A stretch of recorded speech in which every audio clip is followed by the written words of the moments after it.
no nos presentamos. Hola, ¿qué tal? Luis, Luis. mucho gusto. Encantado.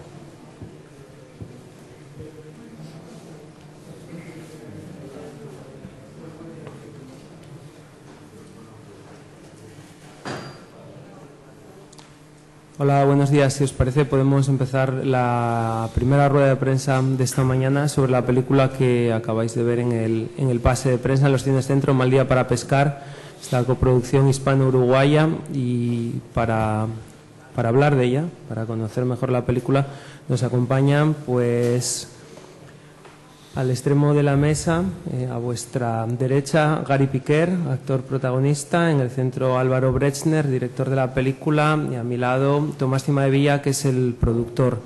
Así que vamos a hacer una pequeña introducción. Yo tengo alguna pregunta para ellos y después podemos dar paso a un turno de preguntas con vosotros. Yo, en primer lugar, pues me gustaría felicitarlos por su trabajo. Yo creo que es una película muy, muy lograda. La ambientación, en el reducir una historia a lo esencial, a este conflicto entre la verdad y el engaño.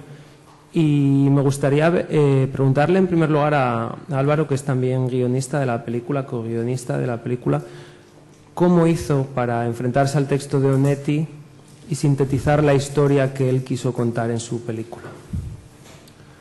Sí, a mí el cuento de Onetti es un cuento que me había retumbado en la cabeza durante muchos años y en realidad es como que simplemente en un momento surgió la idea de hacer una adaptación de él, pero para mí la clave era simplemente tomar la anécdota, tomar la historia mínima y llevarla ya a un universo cinematográfico que de forma ya natural es como se iba a transformar en algo que era... yo digo que en realidad los personajes yo los soñé, o sea, es como si yo los hubiera conocido. Me he olvidado de hacia dónde, de dónde vienen o de dónde pertenecen. Es esa cosa de apropiación que uno... creo que es la única forma de poder hacer una adaptación, si uno quiere que tenga algún interés o sentido, es apropiándose de ella, ¿no? Para mí, Gary se transformó en Orsini y, de hecho, sucedió algo curioso en Uruguay, que un periodista, Carlos Maggi, que es un periodista histórico de Uruguay de la época y compañero de Homero Alsina Tevenet, de Onetti, salió a decir, él quedó maravillado con la película y salió a decir que él había conocido de quién estaba basado el príncipe Orsini, de que era de un personaje que había ido un día a la redacción del periódico Marcha y de que de ahí había surgido la idea que después inspiró a Onetti y que ahora inspiró a Mal día para pescar. En realidad lo de la ambientación particular, yo quería que la película tuviera ese universo de fábula, un poco de tono acerca de Érase una vez, y dado que para mí es una película que no deja de tener ciertos elementos, se transformó, dentro de cierta ambientación casi que cercana al mundo del western, por motivos un poco bastante elementales, así que para mí el western tiene siempre esa cosa de ser un género que no deja nunca de hablar de la idea de dos hombres frente a su destino, el destino ineludible, que en algún momento se van a tener que enfrentar a él, y tener esta cosa casi crepuscular, y también esta cosa de suspendida en el tiempo, ¿no? De Érase una vez, y de redención y de enfrentamiento, en definitiva, hacia la muerte. Sí, en cierto sentido, precisamente es esta búsqueda de lo atemporal y de lo mítico en la historia lo que, en cierto modo, puede hasta facilitarte el trabajo. Dices, vamos a eliminar todo lo contemporáneo, vamos a eliminar teléfonos celulares, vamos a coger coches clásicos, y, en cierto modo, esta restricción casi te hace crear una ambientación muchísimo más bonita en la película.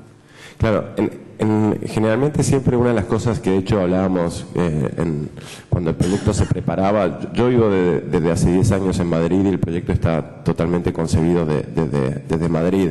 O sea, con Gary trabajando el guión, con Tomás en la producción, y cada vez que hablábamos de hacer una película temporal en los 60, había un problema que es una película de un presupuesto muy limitado, Y yo siempre les decía, es que ustedes no conocen lo que son los pueblos en Uruguay. O sea, hacer una película tan atemporal en Uruguay es lo más fácil, porque los pueblos están congelados en el tiempo, ¿no?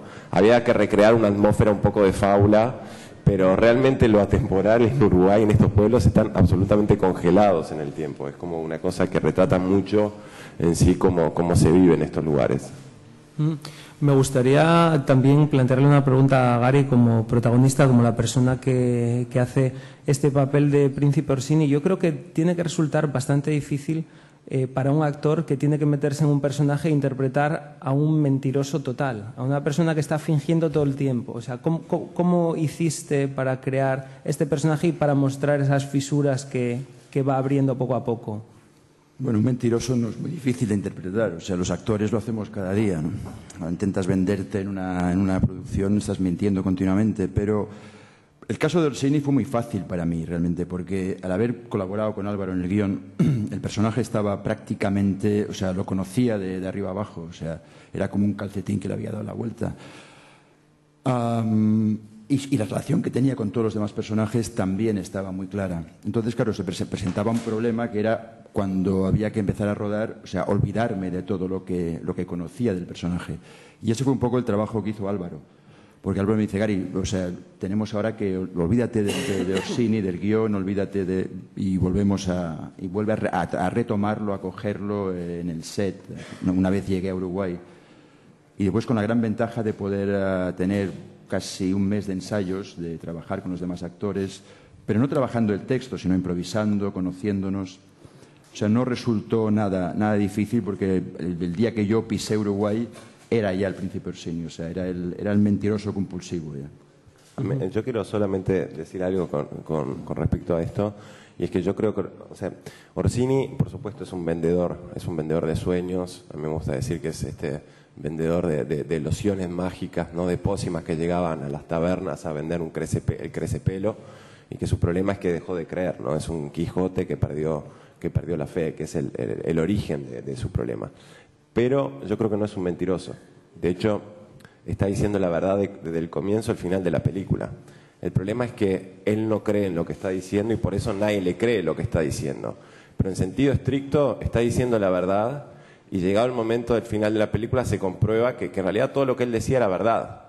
En realidad él estaba advirtiéndole a la chica, estaba advirtiéndole a toda la gente del pueblo que no se atrevieran a meterse con este hombre, que por más viejo que estaba, no dejaba de ser un ex campeón que sabía del oficio.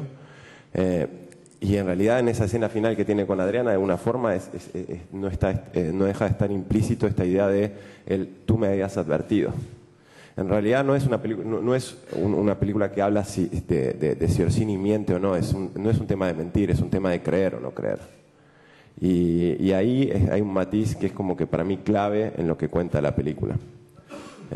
Orsini, por supuesto, el problema es que no le creemos, porque él tampoco cree en lo que dice.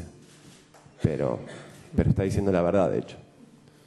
La verdad no tiene nada que ver con el creer. Y yendo un poco más allá de lo que es la historia que se cuenta, a mí hay un aspecto que me llama la atención, y es la presencia de estos, entre comillas, timadores europeos en un pueblo de Uruguay. ¿Podríamos hacer ahí una pequeña lectura de esas relaciones a veces un poco ásperas entre Europa y América? Puede ser. Siempre hay esta cosa del europeo que llega el forastero, más que nada. El forastero que llega es la astucia del que conoce mundo frente a la astucia pueblerina, digámosle, ¿no? Puede haber algo de eso, que también es muy implícito del género cuando hablaba del tono, aunque en la película puntualmente no lo es, ese tono del western, ¿no? De dos forasteros que llegan, que se bajan del autobús y que creen que van a tener la gran aventura y engañar a todo, montar el gran circo, esa especie de gran carnaval, ¿no? Y e irse con el dinero, ¿no? Y al final todo le resulta más difícil. Yo creo que hacer esta película en Europa no tendría tanto sentido como ambientarla donde está ambientada, en Sudamérica, en un sitio, como dice el protagonista, in the middle of nowhere, en medio de la nada, en un sitio suspendido en el tiempo. Y, pues hombre, en Europa yo creo que no pegaría tanto esta historia, ¿no? A lo mejor sí, ambientada en los años 60 o 70, sería más verosímil, pero yo creo que esta historia, por su género, por el tono de la película de western que tiene, está ambientada en el sitio preciso. Te quería preguntar también a ti, Tomás, la película ha estado circulando por una serie de festivales, ya se ha podido ver en diferentes países bastante alejados del contexto en el que se filmó, y quería que nos contase un poco acerca de la recepción que está teniendo. ¿Cómo perciben personas alejadas del mundo de Onetti y del mundo de Uruguay esta película? Bueno, casi eso mejor te lo podría responder Álvaro, que no se ha perdido un festival. La verdad es que presentamos la película en la Semana de la Crítica en el Festival de Cannes. Tuvo una recepción estupenda. Hemos estado ya en bastantes festivales. El otro día estuvimos en el Festival de Mar del Plata, donde Gary ganó el premio a Mejor Actor. Hemos ganado también en el Festival de Varsovia el premio a la Mejor Película Independiente. Hemos ganado en Lima también Mejor Guión. Bueno, hemos participado en otros festivales, en Corea. ¿En dónde más? Sí, no sé, en todo el mundo, y la verdad es que la recepción de la película siempre ha sido excelente. Yo creo que la historia que cuenta es una historia muy universal, con unos códigos muy clásicos, al mismo tiempo que es una película moderna, pero es una película de las que yo creo que ya no se hacen, porque es lo que cuenta, una mezcla de géneros, western, road movie, pues es una película clásica, pero con unos códigos modernos que son entendidos en todo el mundo. Y bueno, se ha estrenado en Uruguay, ha sido un gran éxito. Se estrenó con 5 copias, que es el equivalente a estrenar aquí con 300, y ha sido número 1 varias semanas. Incluso batimos a Michael Mann. ¿Cómo era la película de Michael Mann? Enemigos públicos, ¿no? Y bueno, se ha estrenado en Grecia también.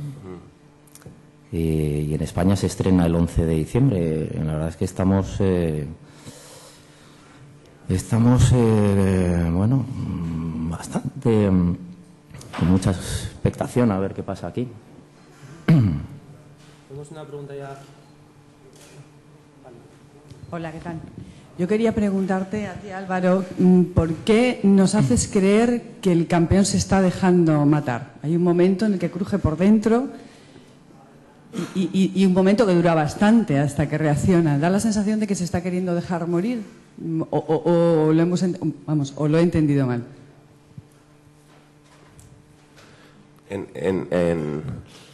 ¿Te referís a en la pelea?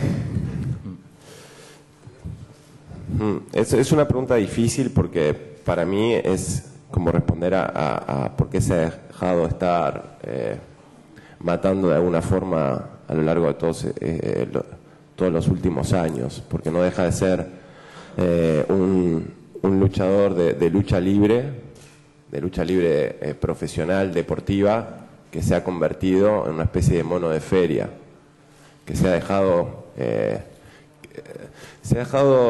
de alguna forma, ha caído en una atracción de feria, ¿no? Casi como esta idea de cuando Orsini cuando habla sobre la lucha, cuando le habla al otro boxeador convenciéndole, le dice que es como el cine, que es como la magia, y que todo el mundo, que es un simulacro, ¿no? Que es un espectáculo. En realidad eso no es lo que representa para Jacob la lucha. Jacob no deja de ser un luchador que es un luchador, la lucha como deporte, no como espectáculo en primer lugar. Y su problema es que ha caído en desgracia, ¿no? Ha caído en desgracia por lo que hablaba antes, de la idea de la falta de fe, ¿no? La falta de autoestima que ha minado en su confianza. Y en realidad, puntualmente en la lucha final, yo quería realmente que tuviera un significado especial, o sea, no deja de ser una especie de epifanía ese momento, no deja de ser un momento casi que más cercano al mito que acerca que a la realidad, ¿no? Esa lucha. Y yo en realidad tuvimos largas discusiones que en realidad no vienen al punto acerca de qué sucedería en esa pelea si Orsini no tuviera esa última charla en la noche con Jacob. Porque realmente yo creo que en esta cosa había en el libro que siempre me acuerdo que Norman Mailer escribió acerca del combate de Foreman y Ali, en el libro que le enviaron a escribir The Fight, ponía que realmente por qué el boxeo cansaba tanto, y decía porque en realidad en el boxeo, ¿por qué cansa tanto 3 minutos en el ring? Dice, porque confluyen los dos miedos más esenciales del ser humano, y es el recibir daño, el ser dañado, y el hacer daño, sabiendo de la forma de que si tú haces daño físico al otro, estás habilitando una puerta casi cosmológica de reciprocidad a recibir. Y para mí en ese momento, cuando Jacob sale a luchar totalmente convencido de que es por su supervivencia, porque le han infundido el miedo.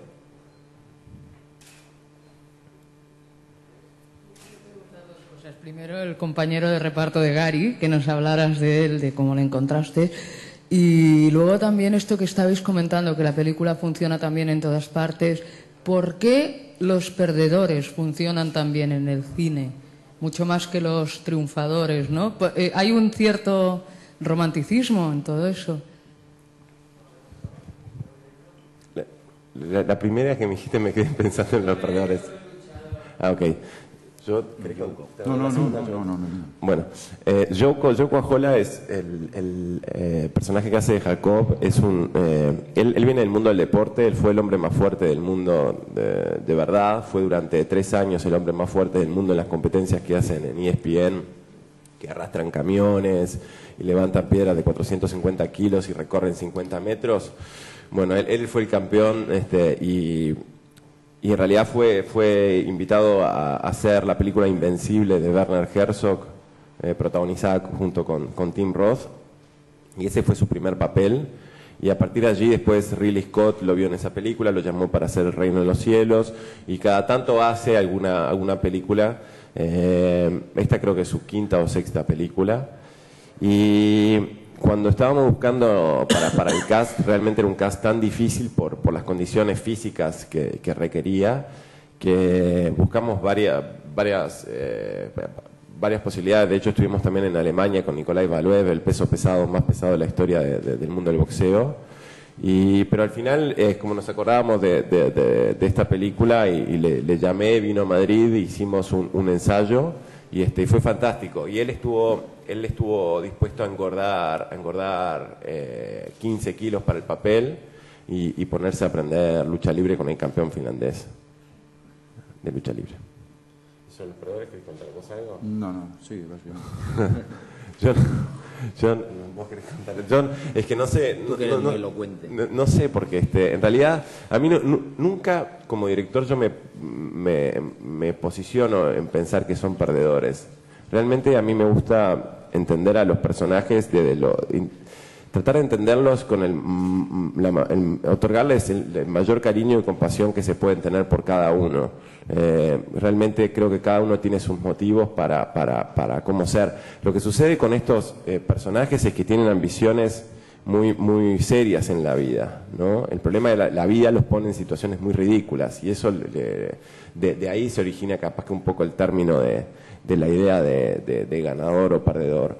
Pero a mí no me gusta verlos como... Nunca me podría posicionar como director pensando en un personaje como un perdedor, digo, porque realmente yo siento que son tipos que están queriendo hacer lo mejor con sus vidas, y las situaciones los ponen a veces en situaciones muy complicadas, ¿no?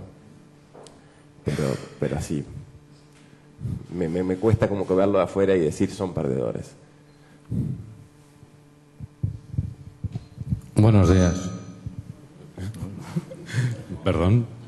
Bueno, lo primero, que si llevara sombrero me lo quitaría.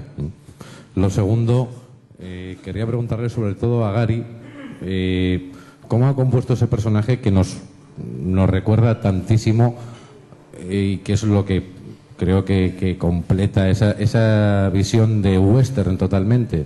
Es decir, la película, por más que se desarrolle en Uruguay, en un tiempo más o menos contemporáneo, tal, remite a todas las claves del western clásico.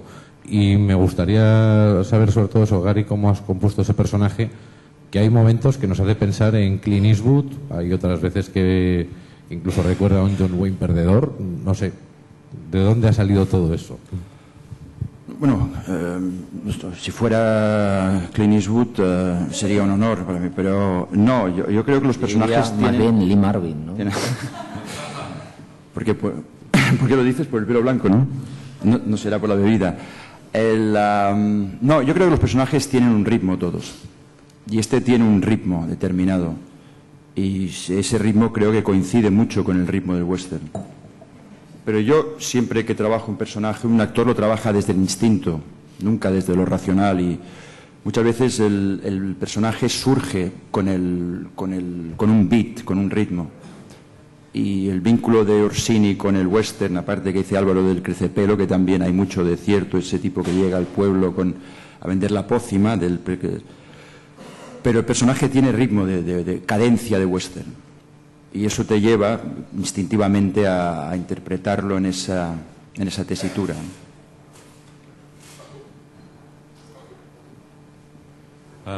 Es una pregunta para Álvaro. Me parece que en el Festival de San Sebastián, dos de las películas más sobresalientes de cine en construcción fueron uruguayos, La vida útil y Norberto apenas tarde. En Ventana Sur, que empieza la semana que viene en Buenos Aires, se habla muy bien de una película que se llama Vacas Flacas, que también es uruguaya. Hay una generación de directores nuevos saliendo de Uruguay y si es así, es puramente casualidad como muchas cosas en la historia, o no, y sois una generación, una piña, os odiáis o una degeneración. Sí. En realidad coincide con las películas que mencionás, que sí que son puntualmente de amigos, y de hecho las dos que mencionaste de cine en construcción somos compañeros de generación y amigos de hecho de pequeños, y la otra yo intervine en las primeras versiones del guión. Uruguay lo que tiene es que sí que hay una generación nueva y que ha adquirido ha sido bastante notable, está siendo bastante notable. Uruguay es un país que en 100 años no produjo una película. Yo cuando me fui de Uruguay en el 99, uno escuchaba que era imposible producir cine en Uruguay. Hoy en día se hacen con dificultad 2, 3 películas por año, pero la verdad que alcanzan los festivales han servido para un poco de lanzamiento, ¿no? Y realmente es bastante notable para la producción que hay. Yo que estoy a medias, ¿no? Que estoy entre dos aguas, porque por un lado tengo todo ese mundo, y aparte muy cercano de amigos y de compañeros que están haciendo cine en Uruguay. También quiero creer que en España está sucediendo algo similar con mi grupo de gente, de colaboradores españoles, y que también esa misma intensidad con la que se vive, esa misma ilusión con la que se vive el hacer cine, pueda estar sucediendo en España también con una nueva generación de gente, de directores de foto, de directores de arte, con las que, por ejemplo, hemos venido haciendo cortos y ahora queremos también dejar nuestro sello en España, ¿no? Yo con Mal Día para Pescar siempre me gusta decir que es una película rodada en Uruguay, pero que está entre dos tierras, ¿no? Es una película que no hubiera podido ser hecha sin mi grupo más íntimo de colaboradores españoles, ¿no? Que proceden del mundo de mis cortos, y que de hecho, gracias a la ilusión de Gary, de ellos, de todos nosotros, hemos podido hacer la película, pues es una película que se ha financiado hasta la hemos financiado nosotros, todo casi como grupo, en gran parte, pues es una película que no tiene siquiera el apoyo de una televisión. Sí, el apoyo del Instituto del Cine Español y el Instituto del Cine Uruguayo. Y ¿Tiene el apoyo de una televisión o...? No. Vaya. No. Y una última pregunta que es No, para... y por un motivo absurdo. Y es que dicen que la película no es española, cuando es 70% española. Cuando está producida por dos productoras españolas, el director de foto es español, el protagonista es español, el director de arte es español, la montadora es española, el montador de sonido, el músico, el productor. Pues vivimos esa situación que estamos en el medio de la nada, como los protagonistas errantes. Pero bueno, hemos hecho la película con mucho esfuerzo, ilusión y creemos que ha quedado bien, que es lo que importaba. Y la falta de el apoyo, bueno, no sé por qué se dice apoyo cuando realmente es financiación, ¿no?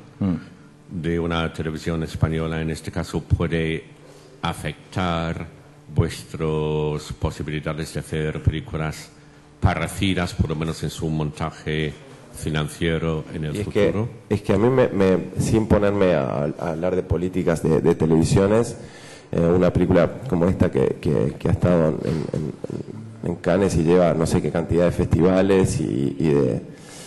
Que bueno, que si realmente las televisiones no apoyan aventuras de gente, digo, como esta de género, no sé de dónde va a venir la nueva generación del cine español que tiene nuevas cosas que aportar, no lo sé, pero bueno. Ya. Gracias. Sí, otra pregunta por aquí. Bueno. Hola. Gary, no es habitual que un actor colabore en el guión de una película, no es un hecho muy frecuente.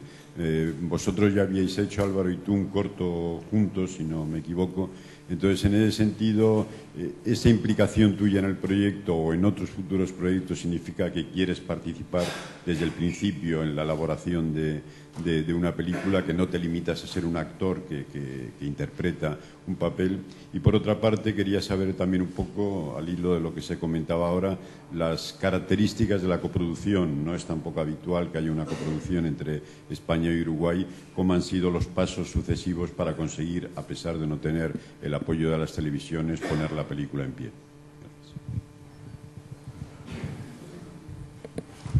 Gracias. Hola, Fernando. Placer verte aquí, después de los años que hemos pasado juntos en Valladolid. Yo quisiera, la participación de un actor en un proyecto siempre tiene que ser pasional. O sea, yo no concibo trabajar en esto si no es con pasión y creyendo en el proyecto. Por desgracia, muchas veces en este oficio de actor uno acaba trabajando para sobrevivir, pero a estas alturas del juego, a la edad que tengo yo, lo que quiero es los próximos trabajos que me lleguen, me gustaría estar apasionado por el proyecto. Yo participé en el guión por invitación de Álvaro. Fue Álvaro quien me dijo: Gary, ¿te gustaría participar como en la elaboración del guión? Dije: Álvaro, yo no soy guionista ni tengo aspiraciones de guionista y tampoco sabría por dónde empezar. Y me dijo: bueno, pero vamos a probar, vamos a ver cómo tú compondrías al Príncipe Orsini, y a partir de ahí.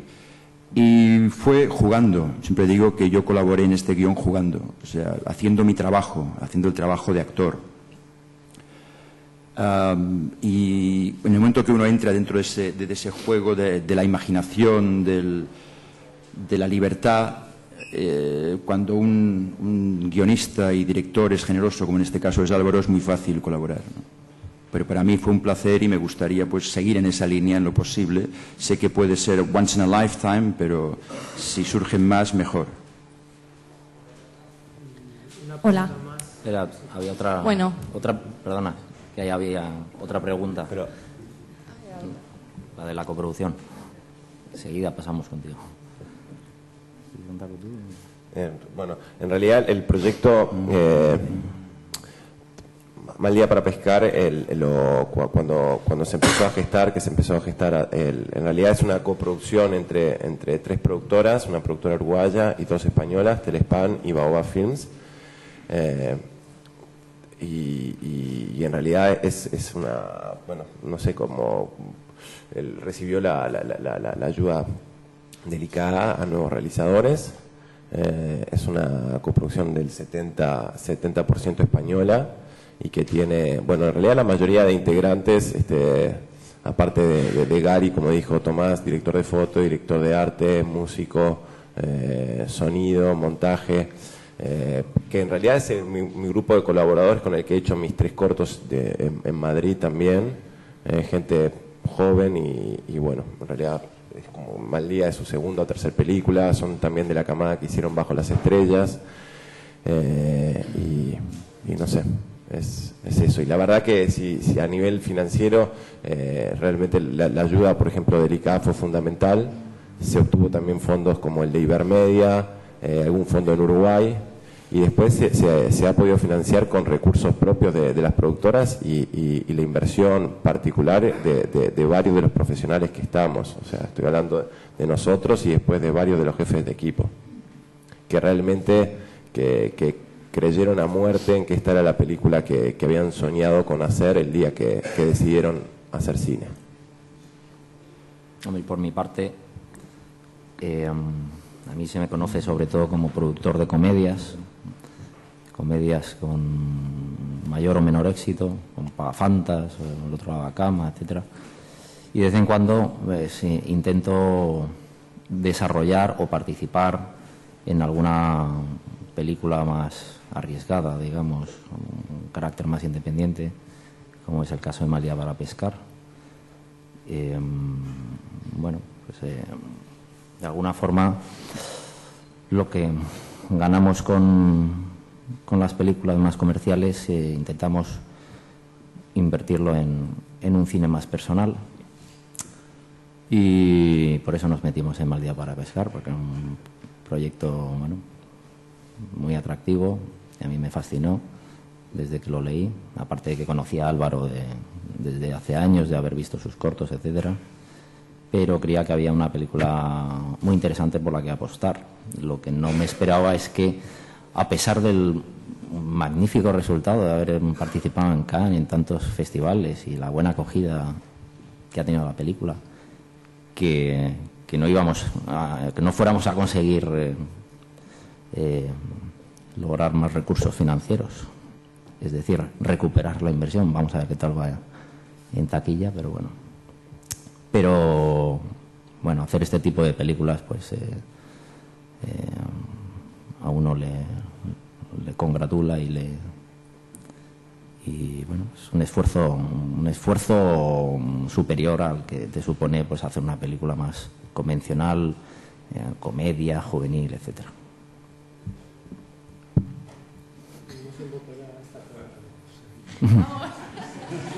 Todo tuyo. Bien.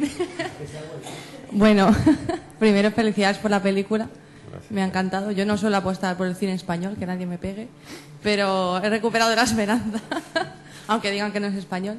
Y bueno, me gustaría preguntar un poco, volviendo a lo que es los personajes, la trama, etcétera, si el personaje de Adriana, que a mí me ha gustado mucho, bueno, en el caso de, como sois los dos los creadores, si habéis creado el personaje de Adriana como un contrapunto al de Gary, en plan de una persona que lo tiene muy claro, que va de frente, que sí cree en la persona, vamos, en su luchador, entre comillas, aunque lo tenga ahí un poco.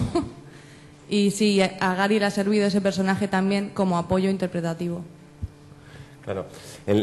Pues Mal día para pescar tiene esta cosa que el problema es un mundo de hombres entre 2 luchadores que se enfrentan, pero realmente las personas que comandan el asunto son 2 personas ajenas a la lucha y al combate real, ¿no? Una es el manager y la otra es la novia. Y ahí está, porque para mí una de las claves que tiene, una de las cosas que también habla la película es de la relación de poder, ¿no? De la relación de poder entre las parejas, y cómo no está del todo claro quién manda a quién, ¿no? Y quién es, o sea, por ejemplo, la relación de Orsini con Jacob, uno tiende a creer que está el manager es quien comanda la situación, es el que tiene sometido y engañando a su luchador. En realidad el manager está también condenado a cuidarle casi como una madre, ¿no? Y lo mismo sucede con Adriana y con el turco, ¿no? La gran pelea en realidad no se libra en un ring, sino se libra en amenazas y en cómo infundirle el miedo a la otra persona, ¿no? Y eso es entre Orsini y Adriana. Yo siempre digo que en realidad son 3 personas buscando los $1000. Tiene esta cosa casi que de película de Sergio Leone, ¿no? En realidad Adriana quizás es la que tiene una razón de peso, una relación que la justifica de una forma que tiene es la que de verdad necesita casi que ese dinero, ¿no? Uno lo descubre más tarde, pero después. Bueno, con respecto al apoyo de personajes, bueno, yo creo que todos los personajes están para apoyar a los demás, o sea, y en el caso para mí es evidente. Y también como actores también, un actor es tan bueno como el actor que tiene enfrente, o sea, necesitas el trabajo de los demás, del antagonista, para hacer tu trabajo.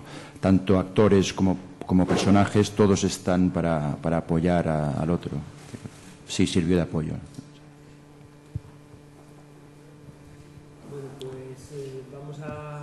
Creo que se nos acabó el tiempo, sí. Creo que se nos acabó el tiempo. Vamos a dejarlo aquí. Y pues gracias a los 3 por acompañarnos en esta rueda tan interesante. Seguimos en 5 minutos con la rueda sobre la película rumana Francesca y bueno, os pido un aplauso por favor para ellos. Muchas gracias.